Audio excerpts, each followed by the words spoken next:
Bùm. Bùm bùm.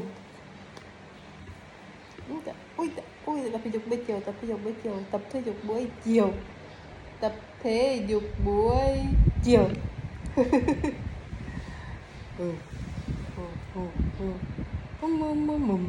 Đeo môi chân này. Ui trời, ui trời, ui trời, ui trời, ui trời, ui trời, ui trời, ui trời, ui trời. Ui trời, ui cái tay.